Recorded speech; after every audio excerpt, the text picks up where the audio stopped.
가난한 나무꾼과 은혜 갚은 사슴의 산삼밭. 제1부 옛날 아주 먼 옛날에 호랑이가 담배를 피우고 산신령이 구름을 타고 내려와 바둑을 두던 그런 시절이었습니다. 첩첩산 중 깊고 깊은 골짜기에 사람들의 발길이 좀처럼 닿지 않는 외딴 마을이 하나 숨어 있었는데 그곳은 산이 병풍처럼 사방을 둘러싸고 있어서 해가 늦게 뜨고 일찍 지는 탓에 늘 서늘하고 신비로운 기운이 감도는 곳이었습니다. 마을 어귀에는 수백 년 된 거대한 느티나무가 묵묵히 서 있어서 오가는 사람들의 땀을 식혀주었고 맑은 계곡 물소리가 밤낮으로 청아하게 들려와 사람들의 마음을 씻어주는 평화로운 곳이었지만 땅이 척박하고 돌이 많아 농사를 짓기에는 그리 넉넉하지 않은 살림들이 옹기종기 모여 사는 작은 산골 동네였습니다. 이 마을의 가장 위쪽 산비탈이 시작되는 가파른 언덕배기에는 비바람에 색이 바랜 낡은 초가집 한 채가 위태롭게 서 있었는데 그곳이 바로 이 이야기의 주인공인 나무꾼 덕구가 사는 집이었습니다. 지붕을 덮은 볏짚은 오래되어 군데군데 썩어 있었고 흙으로 바른 벽은 금이 가서 겨울 바람이 불 때면 황소바람이 방 안으로 들이치기 일쑤였지만 덕구는 매일 아침 마당을 깨끗이 쓸고 무너진 담장을 고치며 이 작은 집을 정성껏 돌보았습니다. 비록 가진 것은 없어도 부지런함과 성실함만큼은 누구에게도 뒤지지 않는 청년이었기에 마을 사람들은 그가 지나갈 때마다 참으로 착하고 건실한 젊은이라며 칭찬을 아끼지 않았습니다. 덕구에게는 연로하신 홀어머니가 계셨는데 젊은 시절부터 고생을 많이 하신 탓에 몸이 쇠약해져서 방 안에 누워 계시는 날이 많았고 찬바람이 부는 계절이 오면 기침 소리가 끊이지 않아 덕구의 마음을 아프게 했습니다. 덕구는 어머니의 약값을 마련하고 따뜻한 밥 한 끼라도 더 대접하기 위해 남들이 아직 잠자리에 들어있을 새벽녘부터 일어나 지게를 치고 산으로 향하는 것이 하루의 시작이었습니다. 그의 등 뒤로 보이는 낡은 지게는 아버지 때부터 물려받은 손때 묻은 물건으로 덕구의 고단한 삶을 묵묵히 받쳐주는 유일한 친구이자 생계를 이어가는 소중한 도구였습니다. 어느 늦가을 아침, 서리가 하얗게 내려앉은 마당을 나서며 덕구는 옷깃을 단단히 여미고 어머니가 주무시는 방문을 향해 조용히 하직 인사를 올렸습니다. 방 안에서 쿨럭거리는 어머니의 기침 소리가 들려오자 덕구의 발걸음은 천근만근 무거워졌지만 오늘 나무를 많이 해와야 내일 열리는 장터에 내다 팔아 어머니가 드실 약재와 쌀을 살 수 있다는 생각에 이를 악물고 발걸음을 옮겼습니다. 차가운 새벽 공기가 폐부 깊숙이 들어와 정신을 맑게 깨웠고 산새들도 아직 잠에서 깨지 않은 고요한 숲길을 걸으며 덕구는 오늘 하루도 무사히 나무를 할 수 있게 해달라고 마음속으로 산신령님께 빌었습니다. 산길은 가파르고 험해서 숙련된 나무꾼이 아니면 오르기 힘든 길이었지만 덕구는 어려서부터 이 산을 제 집 마당처럼 드나들었기에 눈을 감고도 길을 찾을 수 있을 만큼 익숙했습니다. 발밑에서 바스락거리는 낙엽 소리가 적막한 산속의 고요를 깨뜨렸고 가끔씩 다람쥐나 산토끼가 후다닥 지나가는 소리에 놀라기도 했지만 덕구는 묵묵히 땀을 흘리며 더 깊고 나무가 많은 곳을 향해 올라갔습니다. 사람들이 쉽게 닿을 수 있는 낮은 산자락의 나무들은 이미 많이 베어져서 땔감으로 쓸만한 좋은 나무를 구하려면 남들보다 더 높이, 더 깊은 골짜기로 들어가야만 했습니다. 한참을 올라 숨이 턱끝까지 차오를 무렵 덕구는 굵은 참나무들이 빽빽하게 들어선 숲에 도착하여 지게를 내려놓고 잠시 거친 숨을 골랐습니다. 이마에 맺힌 땀방울이 차가운 바람에 식어가면서 시원함을 느끼는 동시에 젖은 등허리로 스며드는 한기에 몸을 부르르 떨며 그는 서둘러 허리춤에 차고 있던 도끼를 꺼내 들었습니다. 쇳덩이 도끼날은 무디고 자루는 닳아서 손에 익었지만 그만큼 덕구의 손바닥에는 굳은 살이 박여 있어 마치 나무 껍질처럼 거칠고 단단해져 있었습니다. 그는 굵은 나무를 베기보다는 죽은 나무나 가지치기가 필요한 나무들을 골라 숲을 해치지 않는 선에서 땔감을 모으기 시작했습니다. 탁, 탁, 탁. 맑고 경쾌한 도끼질 소리가 정적을 깨고 메아리가 되어 골짜기로 울려 퍼졌고 덕구는 일정한 리듬에 맞춰 도끼를 휘두르며 잡념을 쫓아냈습니다. 나무를 한 번 찍어 내릴 때마다 가난의 서름도 함께 찍어 내리고 또 한 번 찍어 내릴 때마다 어머니의 병환이 낫기를 바라는 간절함을 담았습니다. 그의 이마에서는 다시 굵은 땀방울이 흘러내려 눈앞을 가렸지만 그는 소매로 쓱 문질러 닦아내고는 쉴 새 없이 몸을 움직였는데 몸을 움직여야만 밀려오는 추위와 배고픔을 잊을 수 있었기 때문이었습니다. 한나절이 지나고 해가 중천에 떴을 때쯤 덕구는 잠시 일손을 멈추고 바위에 걸터 앉아 어머니가 싸주신 주먹밥 하나를 꺼내 들었습니다. 보리밥에 된장 조금 넣은 것이 전부인 투박한 점심이었지만 꿀맛처럼 달게 느껴지는 것은 노동 뒤에 오는 허기 때문이기도 했고 어머니의 정성이 담겨 있기 때문이기도 했습니다. 산 아래를 내려다보니 자신의 집이 있는 마을이 아주 작게 보였고 저 작은 집들 속에서 아웅다웅 살아가는 사람들의 모습이 마치 개미처럼 느껴져서 덕구는 잠시 허탈한 웃음을 짓기도 했습니다. 어머니 약을 지으려면 오늘은 평소보다 2배는 더 해야 하는데 덕구는 남은 주먹밥을 입에 털어 넣으며 혼잣말로 중얼거렸고 다시금 마음을 다잡으며 자리에서 일어났습니다. 겨울이 다가오면 햇감 가격이 조금 오르기는 하지만 그만큼 경쟁하는 나무꾼들도 많아져서 좋은 나무를 구하기가 하늘의 별 따기처럼 어려워졌기 때문입니다. 덕구는 아직 사람의 손길이 닿지 않은 더 깊은 골짜기, 일명 도깨비 골짜기라고 불리는 험한 곳으로 발길을 옮겨야겠다고 결심했는데 그곳은 길이 험하고 짐승들이 많아 위험하다고 알려져 있었지만 지금의 덕구에게는 선택의 여지가 없었습니다. 도깨비 골짜기로 향하는 길은 덩굴 식물과 가시덤불이 엉켜 있어서 낫으로 길을 만들어가며 나아가야 했기에 속도가 더뎠고 옷이 나뭇가지에 걸려 찢어지거나 살갗이 긁히는 일도 다반사였습니다. 하지만 덕구는 아픈 내색 하나 없이 묵묵히 길을 했고 마침내 아름드리 고사목들이 여기저기 널려 있는 장소를 발견하고는 기쁨의 탄성을 질렀습니다. 이곳의 나무들은 단단하고 화력이 좋기로 소문난 물풀의 나무와 참나무들이 말라 죽은 것이라 장터에 가져가면 제값을 톡톡히 받을 수 있는 귀한 땔감들이었습니다. 덕구는 신이 나서 도끼질을 시작했고 어느새 지게 위에는 나무들이 수북하게 쌓여 사람 키보다 더 높이 올라가게 되었습니다. 욕심을 부리면 산을 내려갈 때 다칠 수 있다는 것을 잘 알았지만 오늘따라 유난히 상태가 좋은 나무들이 눈에 밟혀 하나라도 더 얹고 싶은 마음에 덕구는 자꾸만 지게끈을 늘려 나무를 채워 넣었습니다. 지게가 묵직해질수록 어깨를 짓누르는 고통은 심해졌지만 그 무게만큼이나 어머니의 약봉지가 두둑해질 것이라는 희망에 덕구의 입가에는 옅은 미소가 번졌습니다. 해가 서산으로 뉘엿뉘엿 넘어가기 시작하자 숲속은 급격하게 어두워졌고 산짐승들의 울음소리가 하나둘 들려오기 시작하여 덕구는 서둘러 하산할 채비를 했습니다.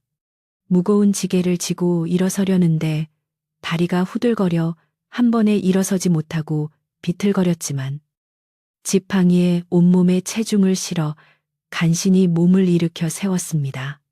으라차차 힘찬 기압 소리와 함께 일어선 덕구는 조심스럽게 발을 내디디며 산을 내려오기 시작했는데 내리막길은 오르막길보다 더 위험해서 자칫 발을 헛디디면 천길낭 떨어지로 굴러 떨어질 수도 있었습니다. 산 중턱쯤 내려왔을 때 갑자기 숲속의 공기가 차갑게 변하며 스산한 바람이 불어와 덕구의 등골을 오싹하게 만들었습니다. 평소와는 다른 묘한 기운이 감돌았고 지저귀던 새들도 일제히 입을 다문 듯 주위가 쥐 죽은 듯 고요해져서 덕구는 본능적으로 걸음을 멈추고 주위를 살폈습니다. 바스락거리는 소리 하나 들리지 않는 이 기이한 정막 속에서 덕구는 마른 침을 꿀꺽 삼키며 지게 작대기를 더욱 꽉 쥐었는데 마치 무언가가 자신을 지켜보고 있는 것만 같은 느낌을 지울 수 없었기 때문입니다. 그때 멀리서 무언가가 숲을 헤치고 급하게 달려오는 소리가 들려왔는데 그것은 짐승의 발소리 같기도 하고 바람소리 같기도 하여 덕구는 잔뜩 긴장하며 소리가 나는 쪽을 응시했습니다.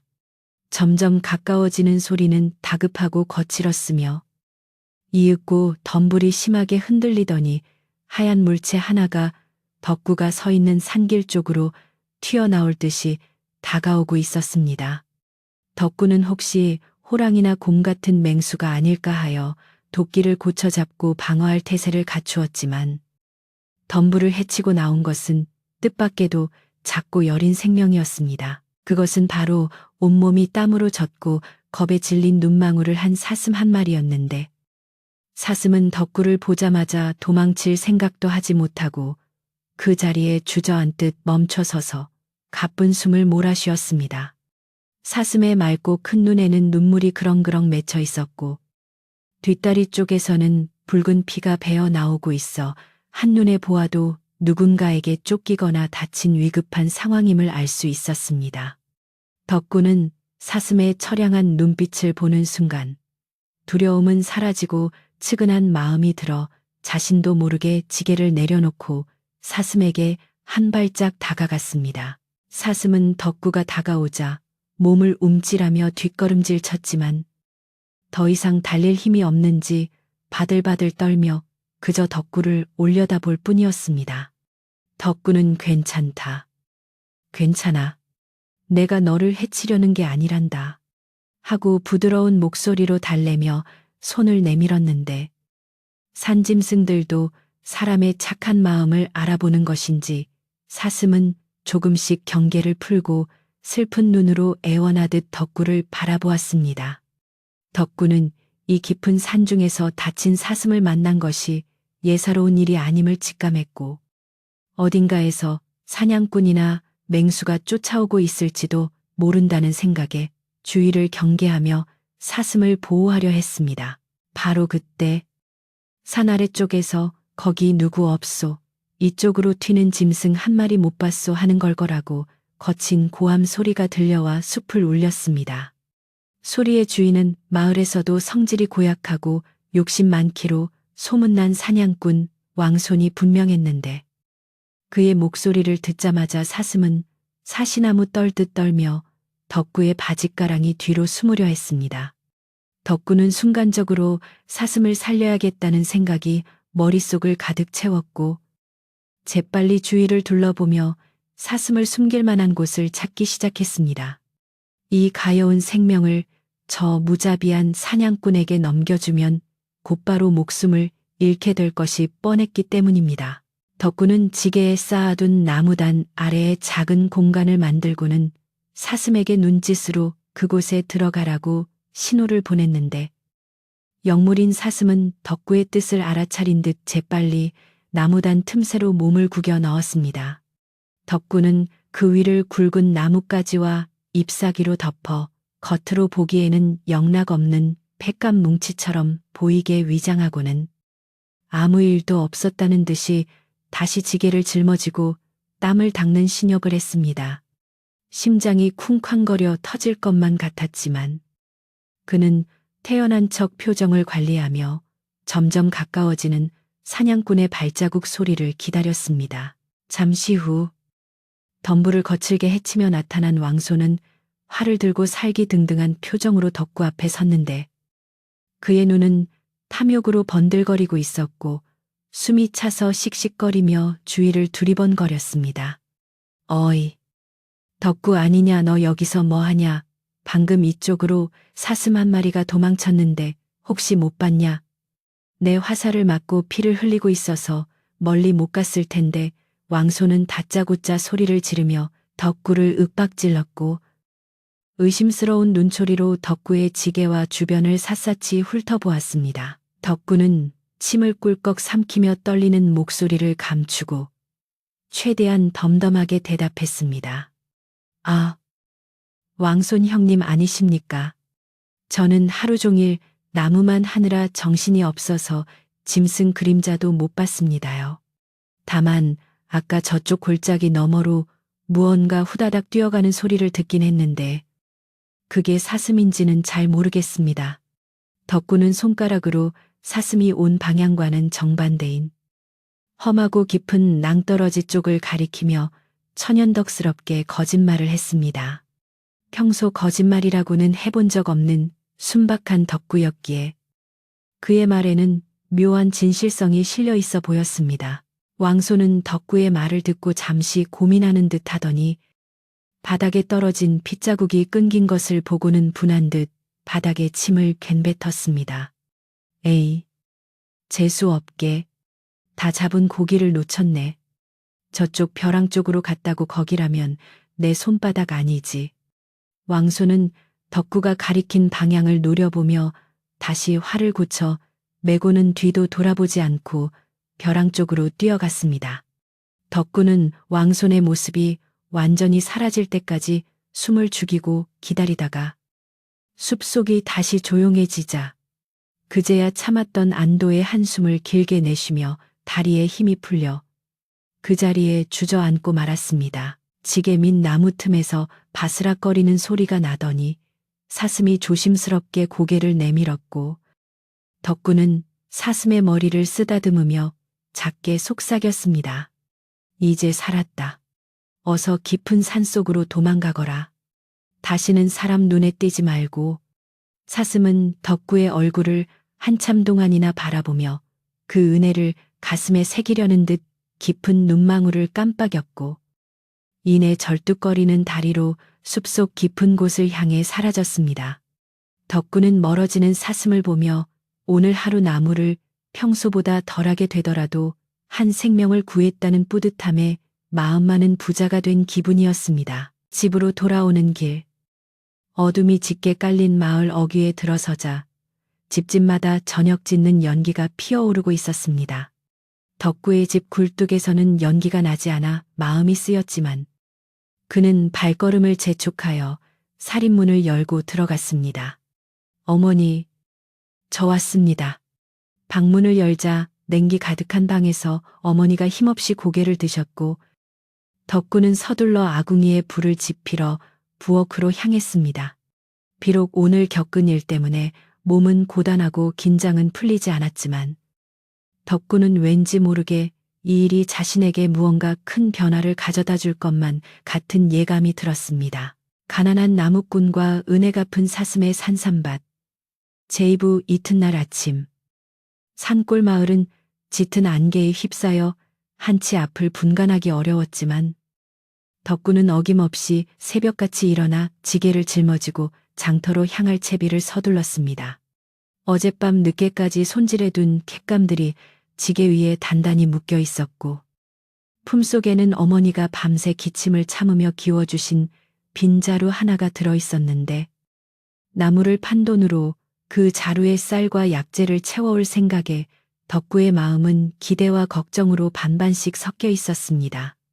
차가운 새벽 공기가 옷깃을 파고들었지만 덕구는 어제 산에서 겪었던 기이한 일과 사슴의 눈망울을 떠올리며 발걸음을 재촉했고 부디 사냥꾼 왕손이 더 이상 그 일을 문제 삼지 않기를 간절히 바랐습니다. 장터로 가는 길은 10리나 되는 먼 길이었지만 부지런한 산골 사람들은 벌써부터 곡식이며 나물자루를 머리에 이고 삼삼오오 짝을 지어 고갯길을 넘고 있었습니다. 덕구도 그 틈에 끼어 묵묵히 걸음을 옮겼는데 평소 같으면 이웃들과 정답게 안부 인사를 나누었을 테지만 오늘따라 왠지 모르게 입이 떨어지지 않아 고개만 꾸벅 숙이며 지나쳤습니다. 어제 숲에서 왕손에게 거짓말을 했다는 사실이 마음 한구석에 돌덩이처럼 무겁게 자리 잡고 있었고, 혹시라도 그가 자신의 거짓말을 눈치챘을까봐 가슴이 조마조마했기 때문입니다. 마침내 시끌벅적한 장터 입구에 들어서자 여기저기서 물건을 사고 파는 활기찬 소리들이 귓가에 웅웅거리며 덕구의 긴장을 잠시나마 잊게 해주었습니다. 갓 구워낸 떡 냄새와 고소한 기름 냄새가 코끝을 자극했고, 엿장수의 가위질 소리에 아이들이 까르르 웃으며 뛰어다니는 모습은 고단한 삶 속에서도 피어나는 활기처럼 느껴졌습니다.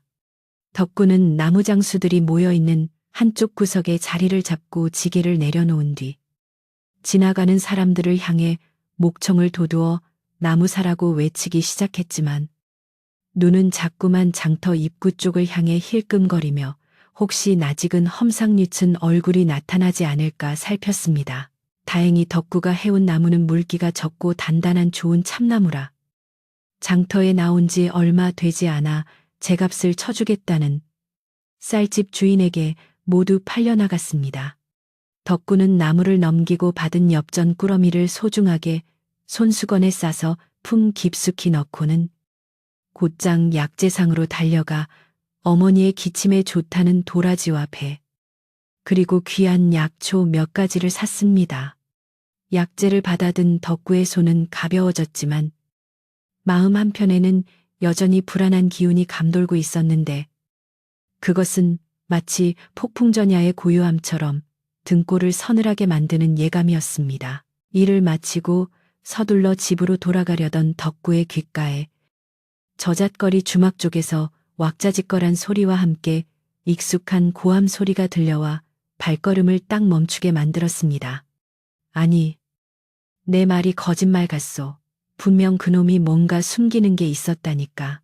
내 눈은 절대로 못 속여 걸걸하고 거친 그 목소리의 주인은 다름 아닌 사냥꾼 왕손이었고, 그는 이미 술에 거나하게 취해 얼굴이 붉게 달아오른 채 주막 평상에 앉아 사람들에게 열변을 토하고 있었습니다. 덕구는 가슴이 철렁 내려앉아 근처 집마차 뒤로 몸을 숨기고 숨죽여 상황을 지켜보았습니다. 왕손은 탁주 사발을 벌컥벌컥 들이키더니 손으로 탁자를 콱 내리치며 분통을 터뜨리고 있었습니다. 내가 어제 산에서 다 잡은 사슴을 쫓고 있었는데 그 덕구놈이 엉뚱한 곳을 가리키는 바람에 놓쳤단 말이오. 나중에 다시 가서 발자국을 살펴보니 놈이 서 있던 그 자리에서 사슴 발자국이 딱 끊겨 있더라고. 이게 무슨 귀신곡할 노릇이야. 분명 그놈이 사슴을 숨겼거나 아니면 벌써 잡아서 저 혼자 뱃속에 채워 넣은 게 분명해. 왕손의 눈은 핏발이 서 있었고, 그의 억지 주장에 주막에 모인 사람들은 술렁이기 시작했습니다. 마을 사람들은 평소 덕구의 성실함을 알기에 처음에는 왕손의 말을 믿지 않는 눈치였지만, 왕손이 워낙 끈질기게 떠들어대고 구체적으로 정황을 묘사하자 조금씩 의심의 눈초리를 보내는 이들도 생겨났습니다. 아무리 착한 덕구라지만 그 귀한 사슴 고기를 눈앞에 두고 욕심이 안 생겼겠어. 글쎄, 혹시 정말로 몰래 잡아서 팔아먹은 건 아닐까. 사람들 사이에서 수군거리는 소리가 뱀처럼 스멀스멀 퍼져나갔고, 덕구는 억울함에 눈물이 핑 돌았지만 지금 당장 나서서 해명했다가는 왕손의 화를 더 돋울까봐 주먹만 꽉 쥐었습니다. 왕손은 사람들의 반응에 더욱 신이 나서 목소리를 높였고 덕구를 도둑놈으로 몰아세우며 자신의 무능함을 덕구 탓으로 돌리고 있었습니다.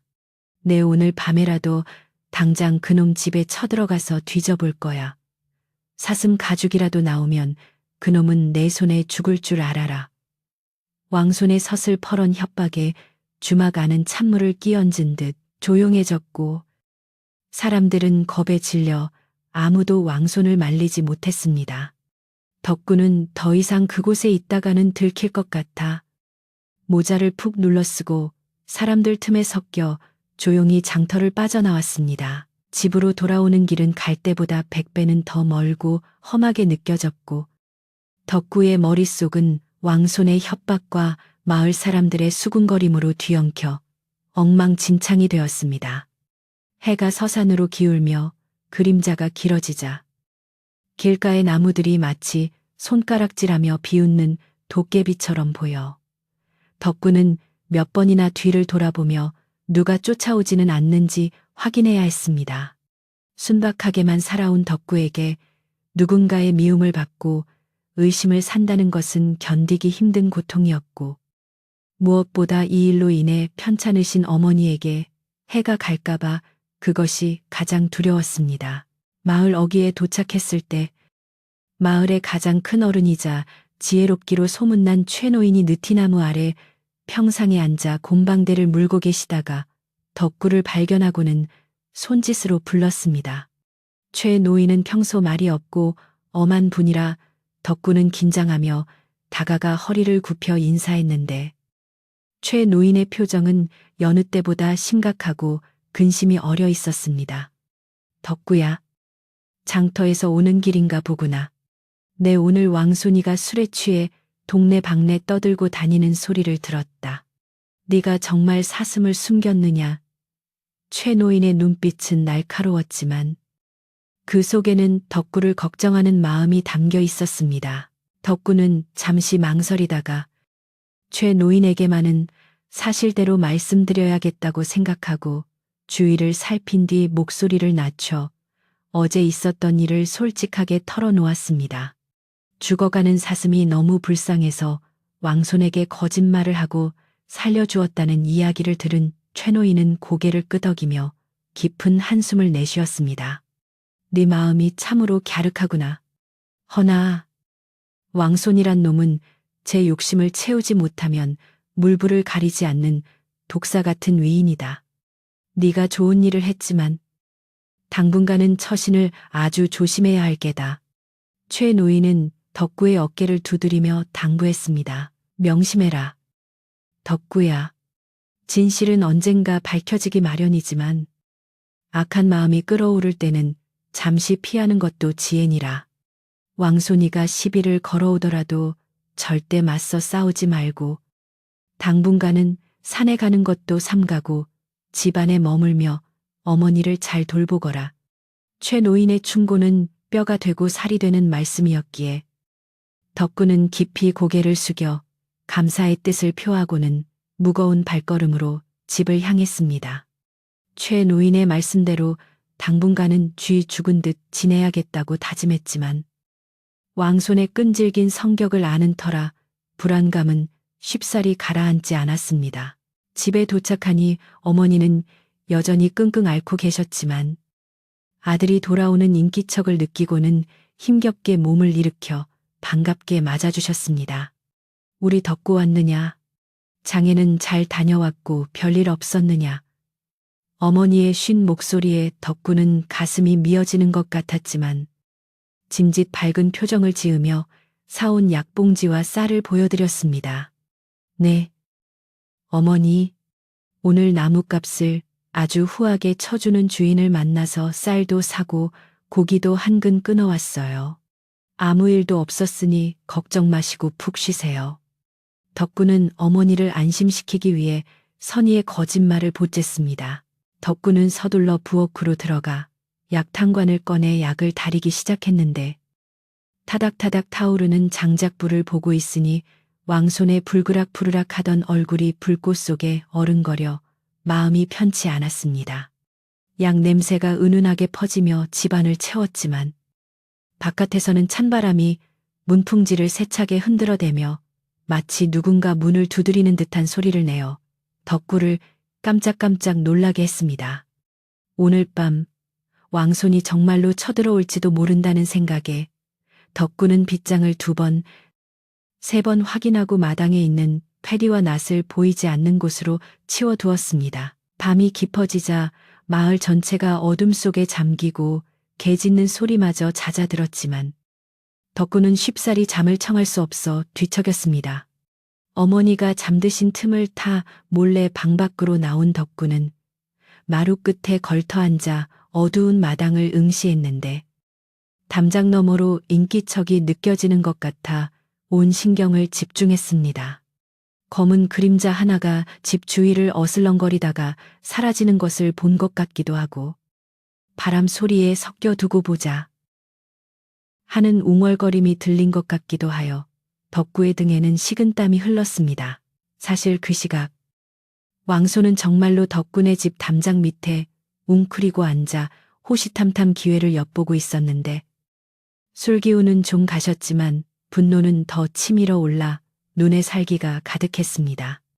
그는 덕구가 잠들기만을 기다렸다가 몰래 헛간이나 부엌을 뒤져 사슴을 숨긴 흔적을 찾아내고야 말겠다는 집요한 생각에 사로잡혀 있었습니다. 하지만 덕군의 집안에서 불빛이 꺼지지 않고 덕구가 마루에 나와 앉아있자 왕소는 분을 사기며 바닥에 침을 뱉고는 내일 날이 밝으면 동네 사람들을 모아놓고 망신을 주겠다고 다짐하며 발길을 돌렸습니다. 다음 날부터 마을의 분위기는 묘하게 돌아가기 시작했는데 우물가에 모인 아낙네들은 덕군의 집 쪽을 힐끔거리며 수군거렸고 아이들조차 덕구를 보면 슬금슬금 피하는 기색이 역력했습니다. 아무리 가난해도 그렇지 남의 것을 탐내면 쓰나. 아니야. 덕구가 그럴 리 없어. 왕손이가 괜히 심술 부리는 거겠지. 마을 사람들은 왕손의 말을 믿는 쪽과 덕구를 믿는 쪽으로 나뉘어 옥신각신했지만 험악한 왕손이 무서워 대놓고 덕구 편을 드는 사람은 아무도 없었습니다. 덕구는 그저 묵묵히 집안일만 하며 밖으로 나가지 않았지만 담장 너머로 들려오는 세상 인심의 차가움에 가슴이 시려왔습니다. 사흘이 지나도 왕손의 괴롭힘은 멈추지 않았고 오히려 더 교묘해져서 덕구가 나무하러 가지 못하게 산입구를 지키고 서 있거나 덕군의 집 마당으로 돌을 던져 장독을 깨뜨리는 등 행패를 부리기 시작했습니다. 덕구는 깨진 장독 조각을 주워 담으며 억울함에 눈시울을 붉혔지만 병석에 누운 어머니가 놀라실까봐 소리내어 울지도 못하고 속으로만 울음을 삼켰습니다. 뎃감은 떨어져가고 먹을 것도 바닥을 드러내기 시작하는데 산에 갈 수도 없으니 덕구의 속은 새카맣게 타들어가기만 했습니다. 그날 밤도 덕구는 잠을 이루지 못하고 마루에 나와 밤하늘을 올려다보며 한숨을 쉬고 있었는데 유난히 밝은 달빛이 마당을 대낮처럼 비추고 있었습니다. 산신령님, 제가 정말 잘못한 것입니까? 저는 그저 불쌍한 생명을 살리고 싶었을 뿐인데 왜 이런 시련을 주시나요? 덕구의 간절한 독백이 밤하늘로 흩어질 때쯤 살인문 밖에서 바스락하는 소리가 들려왔습니다. 왕손이 또 와서 해코지하려는가 싶어 덕구는 긴장하며 문 쪽을 노려보았지만 문틈 사이로 보이는 것은 사람의 그림자가 아니었습니다. 그것은 길쭉하고 우아한 목을 가진 짐승의 실루엣이었고 달빛을 받아 신비로운 은빛을 띠고 있었습니다. 덕구는 자신의 눈을 의심하며 조심스럽게 살인문 쪽으로 다가갔는데 문을 살짝 열자 그곳에는 며칠 전 자신이 목숨을 구해준 그 사슴이 서서 그윽한 눈빛으로 덕구를 바라보고 있었습니다. 사슴은 상처가 다 나았는지 털에 윤기가 흘렀고 덕구를 보자 반가운 듯 꼬리를 살랑거리며 머리를 끄덕여 보였습니다. 덕구는 놀라움과 반가움에 할 말을 잃고 멍하니 서 있었는데 사슴은 마치 따라오라는 듯이 뒤를 돌아보며 몇 발자국 걷다가 멈추기를 반복했습니다. 덕구는 이것이 꿈인가 생시인가 볼을 꼬집어 보았지만 분명한 현실이었고 사슴의 눈빛이 너무나 간절하여 홀린 듯이 신을 신고 밖으로 나갔습니다. 너, 나를 어디로 데려가려는 거니? 덕구가 작게 속삭이자 사슴은 기다렸다는 듯이 산 쪽으로 가볍게 뛰어가기 시작했고 덕구는 왕손이나 마을 사람들에게 들키지 않도록 조심조심 사슴의 뒤를 쫓았습니다. 마을은 깊은 잠에 빠져 있었고 오직 달빛만이 두 생명체의 앞길을 비추고 있었는데 이것이 덕구의 운명을 바꿀 거대한 사건의 서막임을 그때는 아무도 알지 못했습니다. 차가운 밤 공기를 가르며 사슴을 따라가는 덕구의 가슴은 두근거림으로 요동쳤고 한편으로는 어머니를 혼자 두고 나온 것이 마음에 걸렸지만 사슴이 이끄는 곳에 분명 특별한 무언가가 있을 것이라는 강한 믿음이 발걸음을 멈출 수 없게 만들었습니다. 산길은 험했지만 사슴은 마치 길을 안내하듯 험한 곳은 피해가고 걷기 좋은 길을 골라 덕구를 인도했고 덕구는 숨을 헐떡이며 그 신비로운 안내자를 놓치지 않으려 애썼습니다. 그렇게 둘은 마을에서 점점 멀어져 사람의 발길이 닿지 않는 깊고 깊은 산속 미지의 세계로 들어서고 있었습니다. 가난한 나무꾼과 은혜 갚은 사슴의 산삼밭, 제3부 차가운 밤바람이 옷깃을 파고들었지만 덕구는 추위를 느낄 겨를도 없이 홀린 듯이 사슴의 뒤를 쫓아 산속으로 발걸음을 옮겼습니다. 마을의 불빛은 이미 까마득하게 멀어져 반딧불이처럼 희미해졌고 주위는 온통 검푸른 나무 그림자와 기괴한 바위들만이 달빛을 받아 묵묵히 서 있을 뿐이었습니다. 평소 덕구가 나무를 하러 다니던 산길은 이미 벗어난 지 오래였고 이제는 한 번도 가본 적 없는 낯설고 험한 짐승들의 길이 펼쳐져 있었습니다. 발밑에는 썩은 나뭇잎이 수북하게 쌓여 푹신하면서도 미끄러웠고 가시덤불이 바짓가랑이를 잡아당기며 가지 말라고 말리는 듯했지만 앞서가는 사슴의 은빛 털이 달빛에 반사되어 마치 길잡이 등불처럼 빛나고 있었기에 덕구는 두려움을 꾹 누르고 앞으로 나아갔습니다. 사슴은 마치 덕구의 걸음걸이를 배려하듯 너무 빠르지도 않고 느리지도 않게 일정한 거리를 유지하며 앞장섰는데 덕구가 숨이 차서 조금 뒤처질라 치면 멈춰서서 뒤를 돌아보며 기다려주는 역물스러운 모습을 보였습니다. 너는 대체 어디 사는 누구이기에 이 깊은 밤에 나를 이리도 깊은 산중으로 이끄느냐. 덕구는 거친 숨을 몰아쉬며 혼잣말처럼 중얼거렸지만 사슴은 그저 맑은 눈망울을 깜빡이며 고개를 끄덕일 뿐 다시금 벼랑 쪽으로 난 좁은 길을 향해 가볍게 뛰었습니다. 그 길은 사람이 다니는 길이 아니라 사냥이나 노루들이나 다닐 법한 아슬아슬한 절벽길이었기에 덕구는 식은땀을 흘리며 바위를 붙잡고 엉금엉금 기어가야만 했습니다. 한참을 오르다 보니 구름이 발 아래에 깔릴 만큼 높은 산봉우리에 다다랐고 그 너머로는 사람들의 발길이 닿지 않아 태고의 신비를 간직한 깊은 골짜기가 입을 쩍 벌리고 있었습니다. 이곳은 마을 노인들이 옛날 이야기를 할 때나 등장하던 금지된 골짜기로 호랑이 중에서도 가장 영험한 백호가 산다는 소문이 있어 사냥꾼들조차 얼씬거리지 않는 곳이었습니다.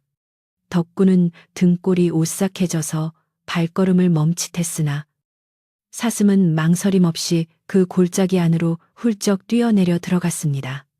덕구는 잠시 갈등했지만 자신을 구해준 은혜를 갚으려는 사슴의 눈빛에서 어떤 확신을 느꼈기에 눈 딱 감고 가파른 비탈길을 미끄러지듯 내려가 뒤를 따랐습니다. 골짜기 바닥에 내려서자 신기하게도 바깥 세상의 차가운 바람은 뚝 그치고 마치 봄날처럼 따스하고 포근한 공기가 감돌고 있어 덕구는 깜짝 놀라 주위를 둘러보았습니다.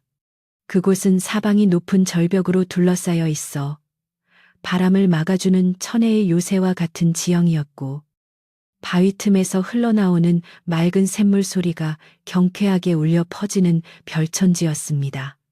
달빛이 절벽 사이로 기둥처럼 쏟아져 내려 골짜기 한가운데를 비추고 있었는데 그 풍경이 너무나 아름답고 신비로워서 덕구는 마치 꿈속을 걷는 듯한 착각에 빠져 멍하니 입을 벌리고 바라볼 수밖에 없었습니다. 사슴은 달빛이 가장 환하게 비추는 널찍한 평지로 덕구를 데려가더니 갑자기 걸음을 멈추고 앞발로 땅을 툭툭 치며 덕구를 바라보았습니다.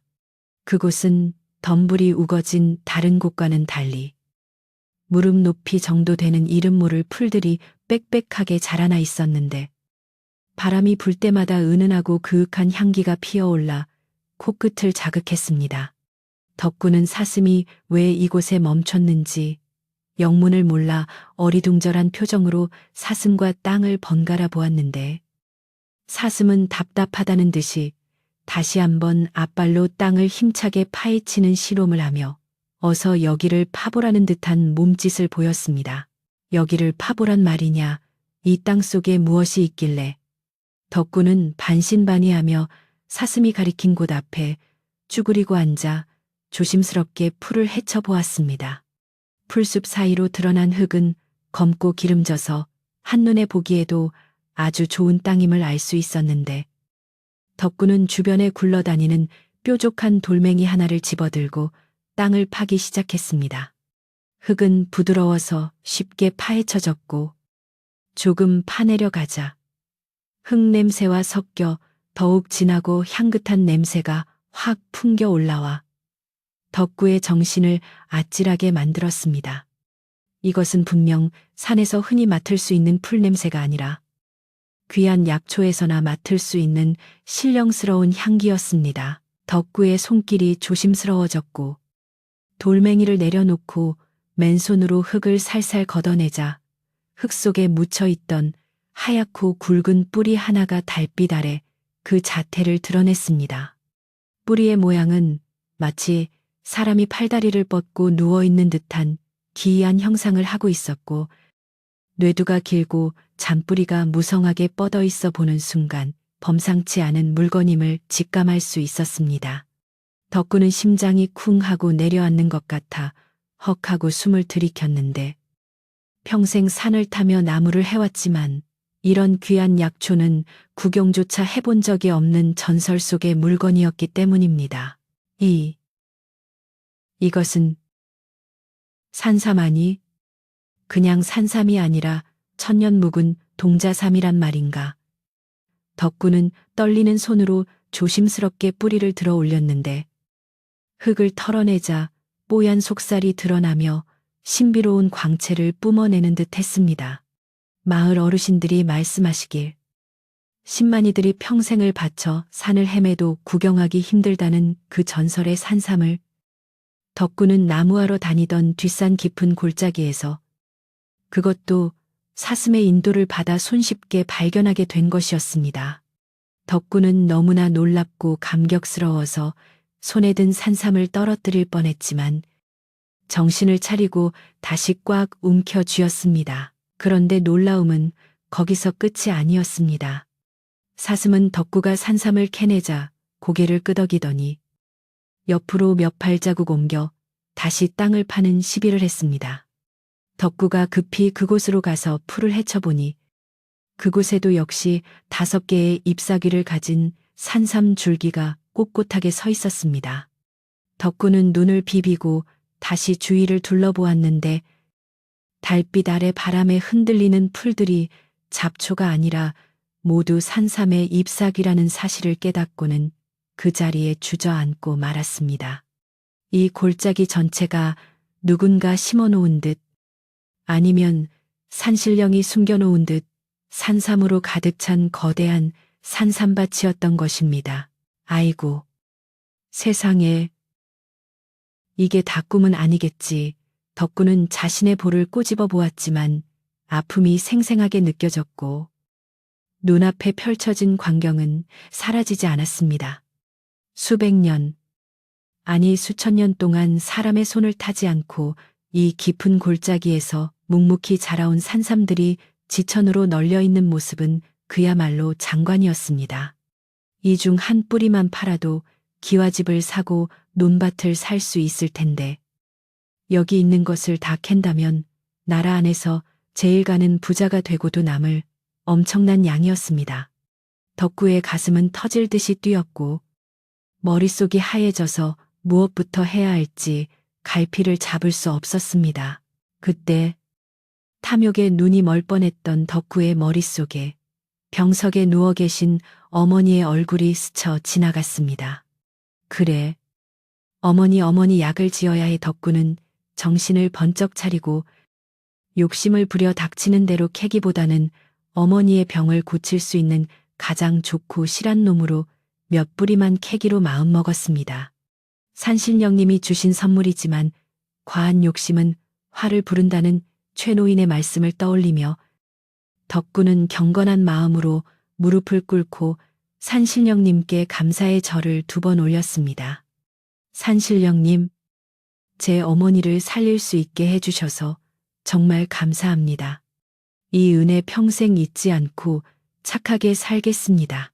덕구는 다시 조심스러운 손길로 산삼을 캐기 시작했는데 뿌리가 다치지 않도록 손가락으로 흙을 하나하나 파내며 정성을 다했습니다.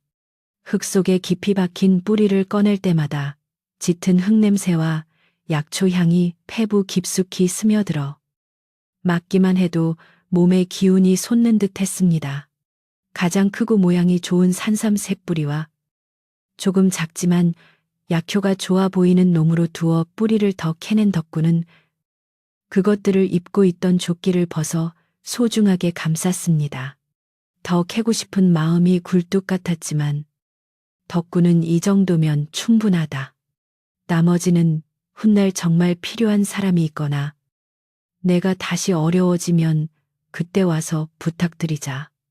라고 생각하며 욕심을 눌렀습니다. 작업을 마친 덕구가 일어서자 곁에서 묵묵히 지켜보고 있던 사슴이 다가와 덕구의 허리춤에 머리를 비비며 친근함을 표시했습니다. 덕구는 사슴의 목을 끌어안고 쓰다듬으며 눈물을 글썽였습니다. 네가 바로 산신령님이 보내주신 귀인이구나. 내 목숨을 걸고 너를 구해준 보답을 이렇게 크게 하다니. 짐승이 사람보다 낫다는 말이 틀린 말이 아니었어. 정말 고맙다. 정말 고마워. 덕구의 뜨거운 눈물이 사슴의 털을 적셨고 사슴도 그 마음을 아는지 가만히 덕구의 품에 안겨 있었습니다. 어느새 달은 서쪽으로 기울고 동쪽 하늘이 르스름하게 밝아오기 시작하여 덕구는 서둘러 산을 내려가야 했습니다. 날이 밝아서 마을 사람들이 활동하기 시작하면 산삼을 들고 내려가는 것을 들킬 수도 있고 무엇보다 왕손의 눈에 띄면 큰일이 날 것이 뻔했기 때문입니다. 덕구는 사슴에게 작별 인사를 건넸습니다. 나는 이제 가야겠다. 너도 사냥꾼에게 들키지 않게 이 깊은 곳에서만 지내거라. 부디 건강하게 잘 살아야 한다. 사슴은 덕구의 말을 알아들었는지 골짜기 입구까지만 배웅을 해주고는 바위 위에 올라서서 덕구가 내려가는 모습을 지켜보았습니다. 내려오는 길은 올라갈 때보다 훨씬 가볍고 빨랐는데 발걸음마다 구름 위를 걷는 듯 붕뜬 기분이었고 피로감은 온데간데 없이 사라졌습니다. 품속에 안은 산삼 꾸러미가 묵직하게 느껴질 때마다 덕구는 저절로 웃음이 새어나왔고 이제 어머니의 병을 고칠 수 있다는 희망에 가슴이 벅차올랐습니다. 험한 바위를 넘고 가시덤불을 헤치면서도 덕구는 혹시라도 산삼이 다칠까봐 갓난 아기를 아는 듯 조심하며 몸을 사렸습니다. 산새들이 지저귀며 아침을 알리는 소리가 마치 덕구의 행운을 축복해주는 노래처럼 들렸습니다. 마을 어귀에 도착했을 때는 다행히 안개가 자욱하게 끼어 있어 사람들의 눈을 피할 수 있었습니다. 덕구는 도둑고양이처럼 살금살금 마을 길을 지나 집으로 향했는데 대문 앞에 다다르자 긴장이 풀리며 다리가 후들거렸습니다. 살인문을 조용히 열고 들어와 방문을 여니 어머니는 여전히 곤히 주무시고 계셨습니다. 덕구는 안도하며 부엌 한 구석, 아무도 모르는 쌀항아리 깊숙한 곳에 산삼 꾸러미를 숨겨두고는 그제야 방에 들어와 쓰러지듯 자리에 누웠습니다. 심장은 여전히 쿵쾅거렸지만 입가에는 지워지지 않는 미소가 걸려 있었습니다. 날이 완전히 밝아오자 마을은 다시 활기를 띠기 시작했고 덕구도 평소와 다름없이 일어나 마당을 쓸었습니다. 하지만 덕구의 표정에는 예전의 근심 어린 모습 대신 감출 수 없는 생기가 돌고 있었습니다. 어머니의 아침상을 차려드리고 나서 덕구는 쌀항아리에서 가장 작은 산삼한 뿌리를 꺼내어 정성스럽게 다리기 시작했습니다. 약탕관에서 피어오르는 김에서는 여느 약초와는 비교도 안 될 만큼 신비하고 깊은 향이 났고 그 냄새가 담장을 넘어 마을 골목으로 은은하게 퍼져 나갔습니다. 지나가던 이웃집 안악이 냄새를 맡고 담장 너머로 고개를 들이밀며 물었습니다. 덕구 총각, 이게 무슨 냄새야? 아주 기가 막히게 좋은 냄새가 나는데 무슨 귀한 약이라도 다리는 거야. 덕구는 가슴이 철렁했지만 태연한 척 웃으며 둘러댔습니다. 아, 예. 지난 장날에 약재상 주인이 써보라고 덤으로 준 약초인데 향이 좀 독특하네요. 별거 아닙니다. 안악은 고개를 갸웃거리며 돌아갔지만 그 향기는 바람을 타고 왕손의 집 쪽으로도 흘러가고 있었습니다. 코가 개처럼 밝은 왕손이 이 냄새를 놓칠 리 없다는 불안감이 덕구의 뇌리를 스쳤습니다. 덕구는 정성껏 달인 산삼물을 식혀 어머니께 드렸습니다. 어머니, 이거 드시고 기운 좀 차리세요. 아주 용한 의원에게 물어보고 지어온 약입니다. 어머니는 아들의 정성에 감동하며 약을 받아 드셨는데 약을 드시자마자 창백하던 얼굴에 홍조가 돌고 식은땀이 잦아드는 것이 눈에 보일 정도였습니다. 덕구는 신비한 약효에 감탄하며 나머지 산삼들을 어떻게 처분해야 소문 없이 어머니를 봉양하고 집안을 일으킬 수 있을지 행복한 고민에 빠졌습니다. 하지만 세상에 비밀은 없는 법. 그 향기로운 산삼 냄새는 이미 마을에 파문을 일으킬 준비를 하고 있었습니다. 점심때가 지나자 마을 사람들 사이에서 덕군의 집에서 나는 기이한 냄새에 대한 이야기가 돌기 시작했습니다. 그 냄새 맡았어. 심리 밖에서도 날만큼 지나던데. 혹시 덕구가 산에서 뭘 캐오긴 캐온 모양이야. 사람들의 수군거림은 곧 왕손의 귀에도 들어갔고 술에 취해 낮잠을 자던 왕손은 벌떡 일어나 코를 킁킁거렸습니다. 이 냄새는 틀림없어. 이건 보통 도라지 냄새가 아니야. 왕손의 눈이 번뜩였고 그는 본능적으로 사냥감을 포착한 맹수처럼 덕군의 집을 향해 달릴 준비를 했습니다. 덕군은 어머니가 깊은 잠에 드신 것을 확인하고 쌀항아리에 숨겨둔 산삼 중 가장 큰 대물 2뿌리를 꺼내어 보자기에 쌌습니다. 이것을 읍내 큰 장터에 있는 약재상에게 몰래 가져가 팔면 당장 급한 불을 끄고도 남을 큰 돈을 만질 수 있을 것이라 생각했기 때문입니다. 덕구가 막 보따리를 메고 살인문을 나서려는데 저 멀리서 흙먼지를 일으키며 달려오는 왕손과 그 뒤를 따르는 구경꾼들의 모습이 보였습니다. 덕구는 올 것이 왔음을 직감하고 도망치기보다는 당당하게 맞서기로 결심하며 보따리를 다시 방 안 깊숙한 곳에 밀어넣고 마당 한가운데 섰습니다. 가난한 나무꾼과 은혜 갚은 사슴의 산삼밭, 제사북 황하는 굉음과 함께 낡은 살인문이 부서질 듯 열리며 사냥꾼 왕손이 씩씩거리는 숨소리를 내뿜으며 덕군의 집 마당으로 들이닥쳤습니다. 그의 뒤에는 무슨 재미있는 구경거리라도 난 듯 우르르 몰려온 마을 사람들이 잔뜩 호기심 어린 눈으로 마당을 기웃거리고 있었는데 그들의 표정에는 덕구에 대한 걱정과 왕손에 대한 두려움, 그리고 혹시나 하는 의심이 뒤섞여 묘한 긴장감을 자아내고 있었습니다. 왕손은 얼굴이 불그락부르락하여 금방이라도 사람을 칠 듯한 기세였고 손에는 몽둥이까지 들고 있어 평화롭던 덕군의 집마당은 순식간에 난장판이 될 위기에 처했습니다. 왕손은 마당 한가운데 떡하니 버티고 서서 덕구를 향해 삿대질을 하며 고래고래 소리를 질렀습니다.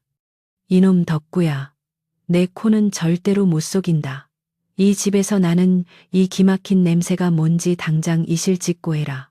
내 놈이 며칠 전 그 사슴을 빼돌려 잡아먹은 게 아니라면 산에서 훔친 귀한 약초라도 다리고 있는 게 분명해. 그의 목소리는 어찌나 큰지 지붕 위에 참새들이 놀라 달아날 정도였고 침을 튀기며 악을 쓰는 모습은 마치 굶주린 늑대가 먹잇감을 앞에 두고 으르렁거리는 것과 다를 바가 없었습니다. 덕구는 왕손의 위협에도 불구하고 침착하게 마루 앞에 서서 어머니가 계신 방문을 가로막았습니다. 덕구는 떨리는 가슴을 진정시키며 최대한 정중하지만 단호한 목소리로 왕손에게 대꾸했습니다. 왕손 형님, 말씀을 삼가 주십시오. 저는 남의 것을 훔친 적도 없고 사슴을 잡아먹은 적은 더더욱 없습니다. 어머니가 편찮으셔서 약을 좀 다렸을 뿐인데 그것이 어찌 형님에게 화를 입힐 일이란 말입니까? 남의 집에 함부로 들어와 행패를 부리는 것은 도리가 아니니 어서 돌아가 주십시오. 덕구의 눈빛은 흔들림이 없었지만 속으로는 왕손이 혹시라도 부엌에 숨겨둔 산삼을 찾아낼까봐 손에 땀을 쥐고 있었습니다. 하지만 왕손은 덕구의 말을 콧등으로도 듣지 않고 비웃음을 흘리며 한 발짝 더 다가왔습니다. 가난뱅이 나무꾼 주제에 어디서 그런 귀한 약 냄새를 풍긴단 말이냐. 내 평생 산을 타고 다녔지만 이런 향기는 처음이다. 분명 네가 내 사슴을 가로채서 판돈으로 샀거나 아니면 내가 쫓던 사슴이 떨어뜨리고 간 산삼을 내 놈이 주워 먹은 게지. 그 사슴은 내가 먼저 발견했으니 그 사슴이 밟고 지나간 땅의 물건도 다 내 것이나 다름없어. 왕손의 억지, 논리는 기가 막힐 노릇이었지만 그의 탐욕에 찬 눈은 이미 이성을 잃은 상태였습니다. 마을 사람들은 왕손의 억지에 웅성거리기 시작했습니다. 저건 너무 억지 아닌가. 사슴을 쫓았다고 산삼이 제거라니. 그래도 덕구가 갑자기 무슨 돈이 나서 저런 약을 짓겠어. 뭔가 있긴 있는 모양이야. 사람들 사이에서는 덕구를 동정하는 여론과 의심하는 여론이 팽팽하게 맞섰지만 누구 하나 선뜻 나서서 험상궂은 왕손을 말리려는 사람은 없었습니다. 다들 숨을 죽이고 이 사태가 어떻게 흘러갈지 지켜볼 뿐이었고 덕구는 고립무원의 처지가 되어 홀로 왕손의 관기를 감당해야만 했습니다. 왕손은 사람들의 수군거림에 더욱 기세가 등등해져서 덕구를 거칠게 밀치고는 부엌으로 성큼성큼 걸어 들어갔습니다. 덕구가 안 됩니다 하며 막으려 했지만 힘센 사냥꾼의 완력을 당해낼 수는 없어 마당에 나뒹굴고 말았습니다. 부엌으로 들어간 왕손은 솥뚜껑을 열어젖히고 항아리를 뒤지며 난동을 부리기 시작했는데 그 소리가 요란하여 그릇 깨지는 소리와 솥뚜껑 부딪히는 소리가 마당까지 울려 퍼졌습니다. 방 안에 계신 어머니가 놀라실까봐 덕구는 황급히 일어나 부엌으로 뛰어 들어갔지만 이미 늦고 말았습니다. 하하하, 이것 봐라, 내 이럴 줄 알았다. 왕손이 부엌에서 나오며 손에 쥐고 흔드는 것은 덕구가 미처 다 숨기지 못하고 남겨두었던 작은 산삼 한 뿌리와 다리다만 약지꺼기였습니다. 비록 가장 작은 것이었지만 그 모양새가 범상치 않고 향기가 진동을 하니 누가 봐도 귀하디귀한 산삼임이 틀림없었습니다. 왕손은 마치 개선장군이라도 된 양 의기양양하게 산삼을 높이 쳐들고 사람들에게 보여주며 소리쳤습니다. 보시오, 이놈이 훔친 게 맞지 않소.